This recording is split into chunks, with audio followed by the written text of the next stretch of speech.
This evening, I want to talk a little about colonialism, politics, and religion, which I call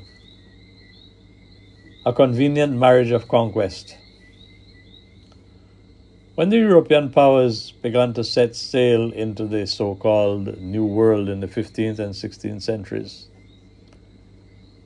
they were driven by greed for gold, spices, land, and power. And they brought with them a holy mission to convert the heathens. Religion, especially Christianity, became both the justification and the tool of colonial expansion. This union between church and empire was not incidental, it was strategic. The Spanish and the Portuguese empires were among the first to fuse religion with imperial conquest. As conquistadors swept through the Americas, they were accompanied by Catholic missionaries. To the indigenous peoples, the invaders, because that's what they were, invaders, they brought the cross, the Bible, and the sword.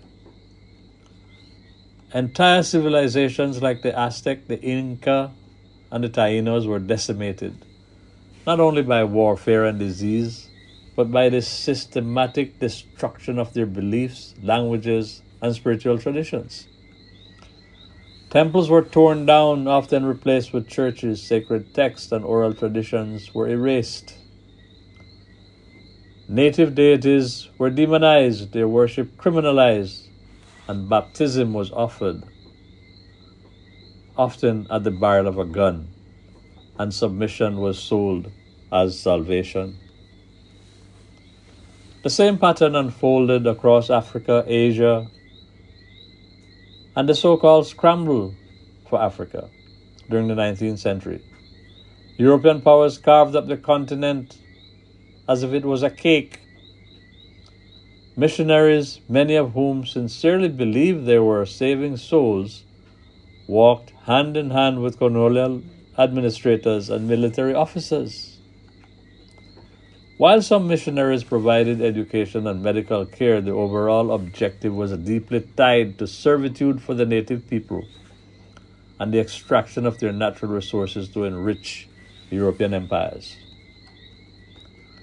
Local religions were dismissed as superstition or devil worship. In many cases, tribal leaders were forced to convert to Christianity to maintain any influence or receive any aid.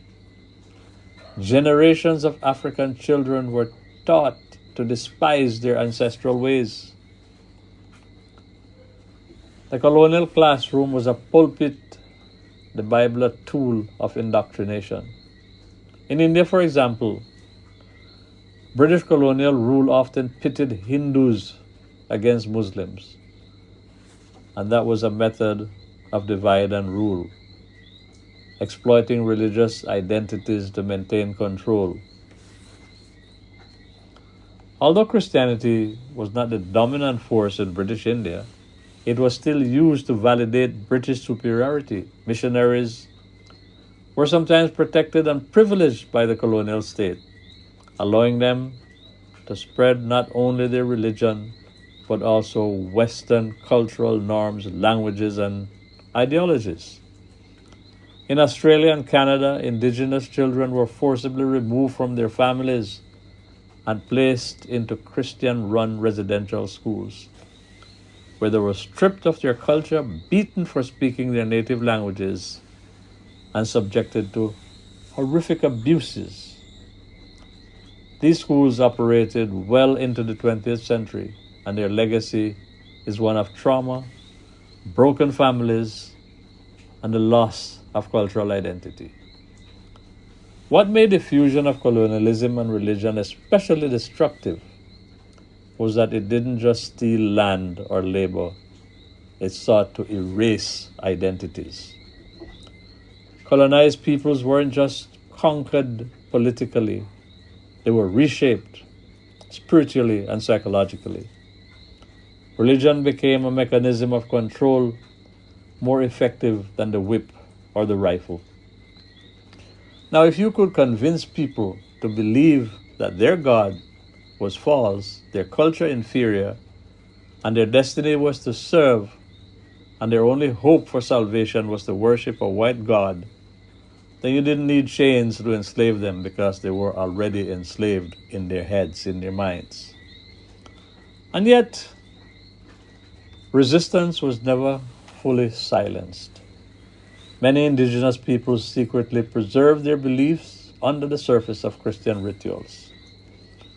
African slaves in the Caribbean and the Americas blended Christian teachings with their own spiritual practices, giving rise to religions like Voodoo in Haiti and Santeria in Cuba and Pocomania in Jamaica. Faith was not always a tool of domination. It also became a vehicle of survival and rebellion. Listen carefully today, and you will hear the present echoing the vestiges of the past. Today, the stars of colonial religious conquest remain like open sores. Many post-colonial nations still struggle with religious conflict that was sown during the colonial era. Education systems, legal codes, and cultural norms in many parts of the world still reflect the values of their former colonizers. Christianity, while a source of comfort for many, also carries a complex history that cannot be divorced from imperial domination. Meanwhile, in places like the Middle East, Western powers continue to interfere politically and militarily, often justifying intervention on moral and even religious grounds. The rhetoric has shifted from saving souls to spreading democracy, but the impulse remains disturbingly familiar. Colonialism and religion, when entangled, formed one of the most powerful forces of domination the world has ever known. Together, they reshaped continents, wiped out civilizations, and altered the trajectory of entire cultures. If we are to move forward into a more just and peaceful world, we must rationalize honestly with this history. Not to wallow in guilt or hatred. No, we don't want to stir up hatred. But to understand how deeply the roots of modern inequality and conflict run. Because only then can religion reclaim its role as a force for compassion and justice.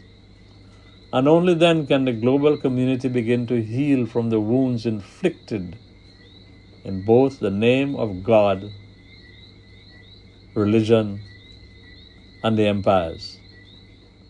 My name is Kenneth George Dill, and I hope I did not offend anyone.